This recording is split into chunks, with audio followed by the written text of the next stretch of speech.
দ্বিতীয় ৰাষ্ট্ৰীয় school team দবা প্ৰতিযোগিতাৰ সামৰণি উভয় শাখাতে শ্ৰেষ্ঠ তামিলনাডু হাতত ট্ৰফি লৈ দবাৰুৰ মুখত বিজয়ী হাঁহি যোৱা 12 আগষ্টৰ পৰা সৰুসজাই ক্ৰীড়া প্ৰকল্পৰ কৰ্মবীৰ নবীন চন্দ্ৰ বৰদলৈ ইনডোৰ ষ্টেডিয়ামত অনুষ্ঠিত দ্বিতীয় ৰাষ্ট্ৰীয় স্কুল টিম দবা প্ৰতিযোগিতা 2024 বুধবাৰে অন্ত পৰিল সৰ্বভাৰতীয় দবা ফেডাৰেশ্যনৰ তত্ত্বাৱধানত তথা সদৌ অসম দবা সন্থাই আয়োজন কৰা 12 অনুৰ্ধ আৰু 18 অনুৰ্ধ প্ৰতিযোগিতাখনৰ উভয় শাখাতে দলগতভাৱে চেম্পিয়নৰ মুকুট পিন্ধিলে তামিলনাডুৱে দেশৰ প্ৰায় 60খন বিদ্যালয়ে অংশগ্ৰহণ কৰা প্ৰতিযোগিতাখনত অসমৰ 10 গৰাকী খেলুৱৈয়ে বোৰ্ড শাখাত লাভ কৰিছে স্থান তেওঁলোক হ'ল ক্ৰমে সমুজ্জ্বল বৰুৱা অভিৰূপ শইকীয়া গুৰুত্তম বৰা ৰিহান উপাধ্যায় সপ্তৰ্ষি চৰকাৰ সত্যান্য চিয়তীয়া শিৱাংশু নাহাতা জগজিৎ সিনহা আৰু মনোদীপ ধৰ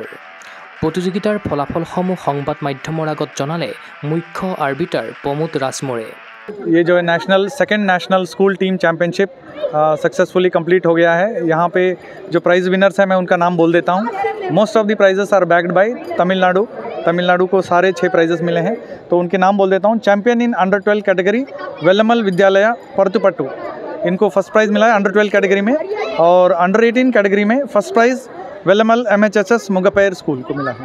तो यहाँ पे सक्सेसफुली कंप्लीट हुआ है। टोटल 300 प्लेयर्स आए थे पूरे ऑल ओवर इंडिया से, और 2 कैटेगरीज में हुआ था इवेंट। सक्सेसफुली 3 दिन में हमने कंप्लीट किया। बहुत ही अच्छा सिस्टमेटिक वे में कंडक्ट हुआ। असम एसोसिएशन ने भी बहुत सक्सेसफुली इसको कंप्लीट किया। तो आई होप ऐसे इवेंट्स बहुत होते रहेंगे, चेस डेवलप होगा असम में और बहुत हाई लेवल पे जाएगा।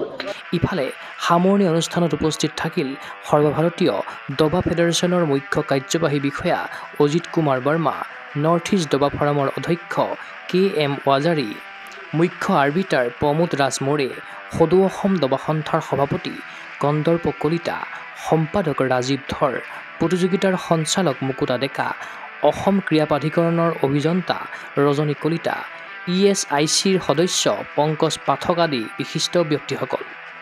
নিমন্ত্ৰিত অতিথিসকলে পদকজয়ী দবাৰুসকলক প্ৰদান কৰে ট্ৰফি, মেডেল আৰু মমেণ্টো। ইফালে এই টুৰ্ণামেণ্ট চলি থকাৰ মাজতে অসম দবা সন্থাৰ সম্পাদক ৰাজীৱ ধৰৰ সৈতে ৰাজ্যৰ মুখ্যমন্ত্ৰী ডক্টৰ হিমন্ত বিশ্ব শৰ্মাক সাক্ষাৎ কৰিলে সৰ্বভাৰতীয় দবা ফেডাৰেশ্যনৰ মুখ্য কাৰ্যবাহী বিষয়া অজিত কুমাৰ বৰ্মাই। মুখ্যমন্ত্ৰীৰ প্ৰশংসাত পঞ্চমুখ তেওঁ।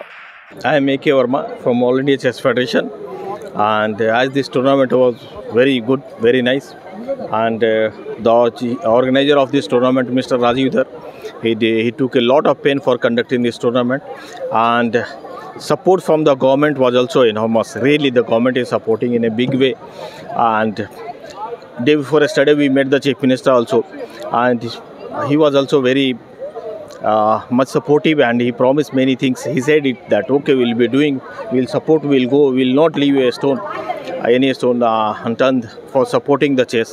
Today we met the sports secretary also. He is also very passionate about the development for the chess, because they all are convinced that okay, chess is a wonderful game, and it's not only the game, it's the one of the best social service. So they are convinced, and in that way we discuss many plans also, and they are ready. Government is ready to support it. So we are really, from the All India Chess Federation side, from the All Assam Chess Association, we are thankful to the government, and especially to the Chief Minister, Dynamic Chief Minister, and a Sports Secretary, and all the government officials, those who are helping. ক্ৰীড়া অনুৰাগীৰ আশা অসম চৰকাৰৰ সহযোগত তথা অসম দবা সন্থাৰ সবল নেতৃত্বত ক্ৰীড়াংগনত দুপদুপে আগবাঢ়ি যাওক উদিত অসমৰ দবাৰু। অঞ্জনা দাসৰ সহযোগত চিন্ময় বৰাৰ প্ৰতিবেদন গুগল স্পৰ্টছ এনি।